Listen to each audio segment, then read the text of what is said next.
ഉണ്ണേട്ടാ, ഞാൻ എന്ന വ്യക്തി ലോകത്തിൽ ജനിച്ചിട്ടില്ല. അപ്പൊ നിങ്ങൾ ആരെ കല്യാണം കഴിക്കുക? എനിക്ക് നിന്നെ തന്നെ കല്യാണം കഴിക്കാൻ പറ്റും. അങ്ങനെയല്ല, ഞാൻ എന്ന വ്യക്തി ലോകത്ത് ജനിച്ചിട്ടില്ല, ഞാൻ ഇല്ലല്ലോ. അപ്പൊ നിങ്ങൾ ആരെ കല്യാണം കഴിക്കുക? നിന്നെ കണ്ട അന്ന് മുതല് ഞാൻ നിന്റെയാണ്. എനിക്ക് മറ്റൊന്നും ചിന്തിക്കാൻ പറ്റില്ല, മറ്റാരെ കുറിച്ച് എനിക്ക് ചിന്തിക്കാൻ പറ്റില്ല. അതല്ല, എന്നെ കണ്ടു കഴിഞ്ഞാൽ എന്തായാലും നിങ്ങൾ എന്നെ തന്നെ കല്യാണം കഴിക്കുള്ളൂ എന്ന് എനിക്കറിയാം.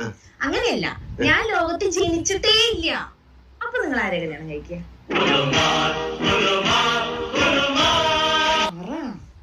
അങ്ങനെയാണെങ്കിൽ ഞാൻ നമ്മുടെ അപ്പുറത്തെ ജാനേശ്വര മോളില്ലേ മഞ്ജു, പാലക്കാട് കല്യാണം കഴിച്ചു കൊടുത്ത് അവളെ കല്യാണം കഴിച്ചിട്ടുണ്ടാവും. അവൾക്ക് പണ്ട് എന്നെ ഒരു നോട്ടുണ്ടായിരുന്നു, എനിക്കും ചെറുതായിട്ടൊക്കെ ഉണ്ടായിരുന്നു. നീ ജനിച്ചില്ലേ മാത്രം കേട്ടോ, അല്ലെങ്കിൽ ഒന്നുമില്ല. അവളുടെ മാൻപേഴനെ പോലെ